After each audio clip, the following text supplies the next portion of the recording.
Assalamualaikum warahmatullahi wabarakatuh. Bismillahirrahmanirrahim. Alhamdulillahi rabbil alamin wa bihi nasta'in ala umuri dunya waddin wassalatu wassalamu ala asyrafil anbiya'i wa imamil mursalin sayyidina maulana Muhammadin wa ala alihi washabbihi ajma'in, amma ba'd. Segenap pemirsa dan pendengar sekalian di mana dan kapan saja berada, beserta dengan keluarga, semuanya semoga berbahagia, dilimpahkan oleh Allah rezeki, diberikan kesehatan, keturunan, diberikan kesejahteraan, kebahagiaan, kedamaian, ketenangan, kerukunan, kesejahteraan, keselamatan, keberkahan di dunia sampai di akhirat. Pada kesempatan yang penuh dengan keberkahan ini, saya akan menyampaikan betapa kuat cengkeraman atau akar gurita dari sebuah pembeloan sejarah, di mana setelah berhasil mencangkokkan sebuah nama dalam silsilah seorang pahlawan yang bernama Singobarong atau Pangeran Sumodiningrat atau Kanjeng Raden Temenggung Sumodiningrat, maka disitulah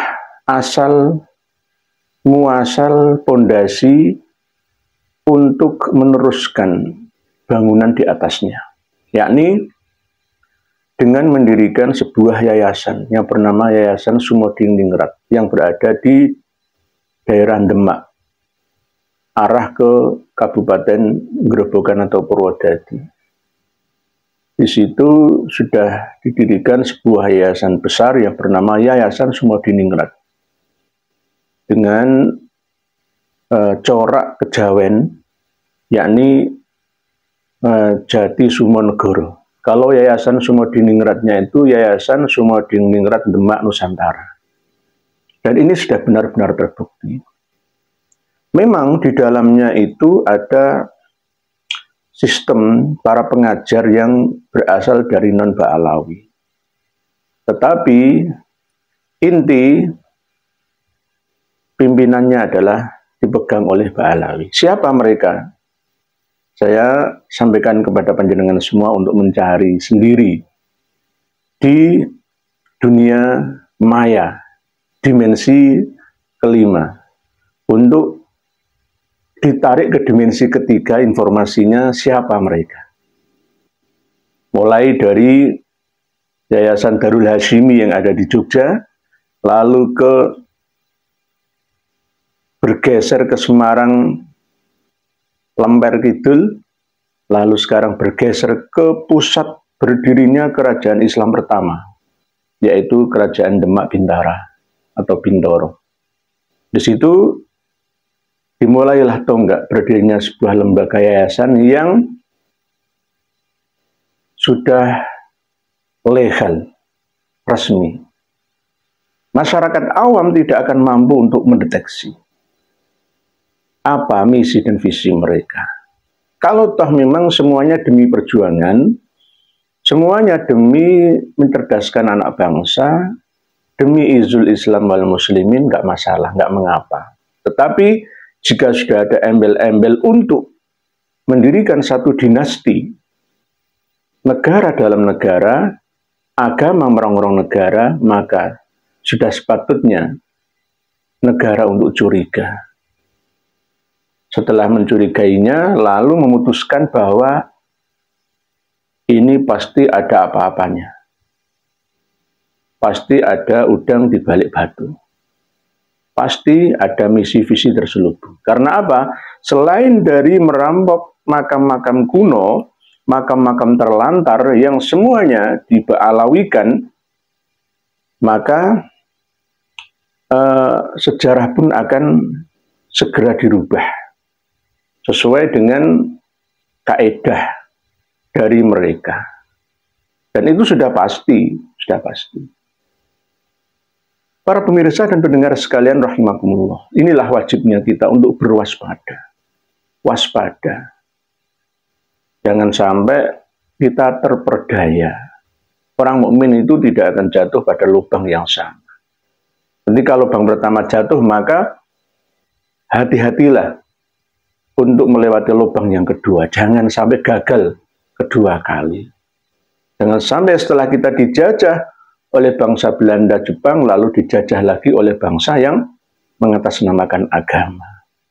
Ini bukan bernada atau berdimensi kebencian, bukan.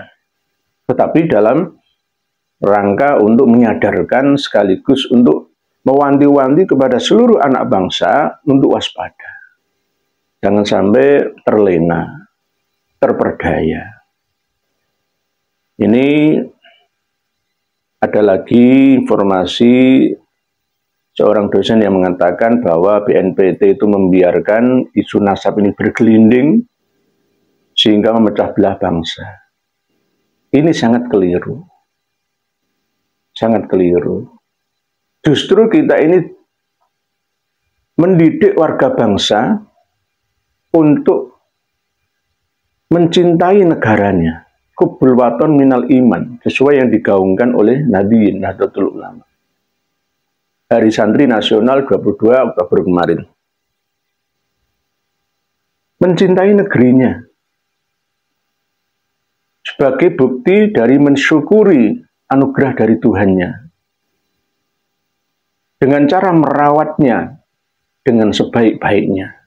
Bukan malah menghancurkannya dari sisi semuanya, dari sisi sejarah, dari sisi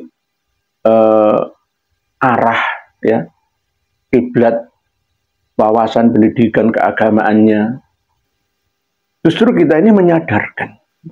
Jangan dianggap justru malah sebaliknya. BNPT ya mestinya mengerti.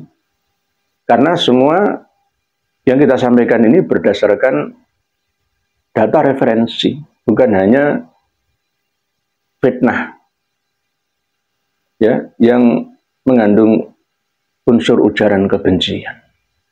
Meluruskan sejarah umat Islam, sejarah bangsa dan negeri kita ini.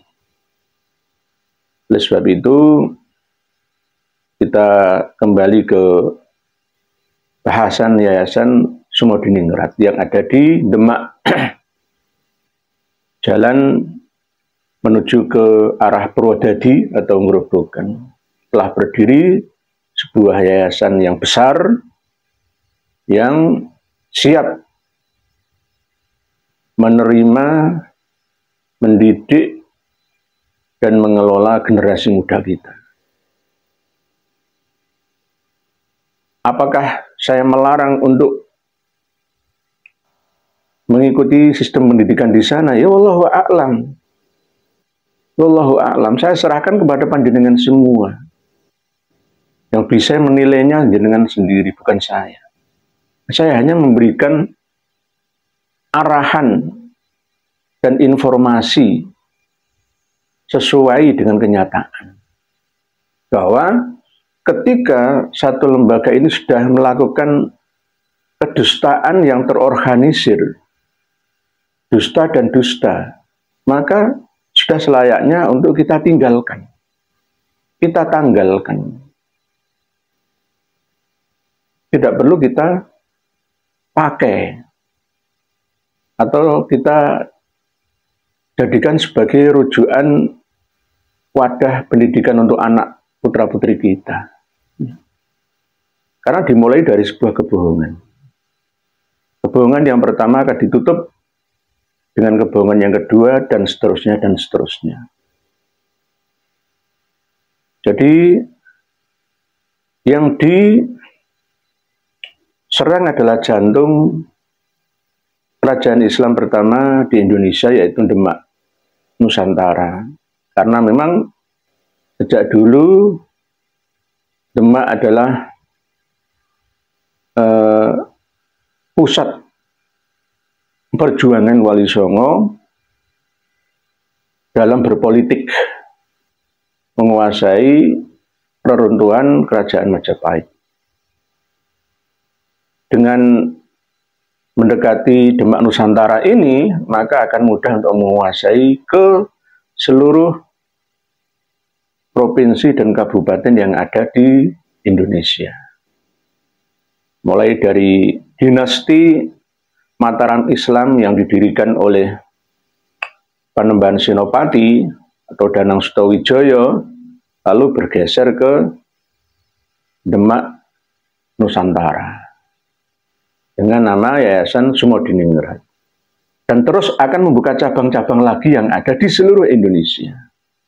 Inilah yang namanya gurita, gurita kekuasaan, negara dalam negara, agama dalam agama.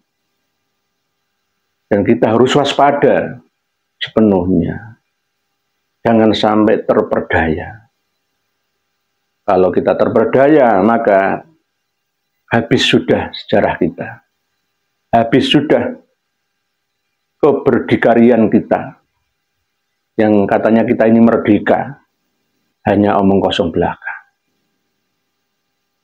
Kita selama ini sudah lengah dengan adanya perampokan Makbarah, diberi nama dengan nama-nama para Ba'alawi, padahal tidak seperti itu asli sejarahnya. Lebih-lebih yang paling saya curigai selama ini adalah makam dari Syarifah Khadijah yang ada di sebelah timur alun-alun Bangil itu. Apakah benar itu adalah makam Syarifah Khadijah, ibunda dari Said Sulaiman Mojoagung, Said Arif Segoropuro? Saya curiga. Nah, ini nanti akan kita teliti terus, berkembang terus. Tidak hanya saya yang meneliti, kawan-kawan kita juga banyak yang meneliti. Makam Ratu Winaun itu ada di Cirebon. Makam Syarifah Khadijah yang asli itu ada di Cirebon. Kok di situ ada? Saya meneliti sejarah di Wetan alun-alun Bangil itu bukan makam Syarifah Khadijah binti Syarif Hidayatullah, bukan. Tetapi itu makam kuno yang sejak dulu ada. Mohon maaf, keyakinan sudah kadung menancap di antara para zairin dan zairat. Bagaimana ini? Ya inilah perjuangan untuk mengurai benang kusut, ya, beton yang sudah tertancap dalam perut bumi, untuk kita tarik kembali. Bagaimana kita menyadarkan umat dan masyarakat. Jangan mudah untuk percaya sebelum ada bukti dan data penunjangnya, semestinya, yang benar adanya. Nah, ini masih belum saya simpulkan tentang makam Syarifah Khadijah yang ada di Wetan alun-alun Bangil itu. Masih dalam tahap penelitian, tapi masih saya teliti, dan hasilnya hampir mendekati finish bahwa itu bukan makam Syarifah Khadijah binti Syarif Hidayatullah Cirebon, bukan, tetapi itu makam yang lain, tetapi di Syarifah Khadijah kan.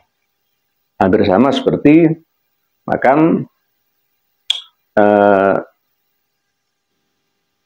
Aryo Jipang, ya, yang ada 4 gitu, ya. Aryo Penangsang di Blora, di Demak, di dekat Pasarian Mbah Sunan Kalijogo Demak, dan di Sumatera Selatan, Palembang. Jadi ini perlu diluruskan semua, diangkat ke permukaan. Cengkraman beton pasak bumi, ya, yang sudah tertancap begitu dalam, kita angkat ke permukaan, lalu kita bersihkan, kita urai benang kusutnya, ya, lalu kita kembali sampaikan kepada masyarakat dan umat untuk tidak mudah meyakini informasi yang kurang benar-benar berdasarkan referensi. Wallahu a'lamu bishawab. Akhirul kalam. Wassalamualaikum warahmatullahi wabarakatuh.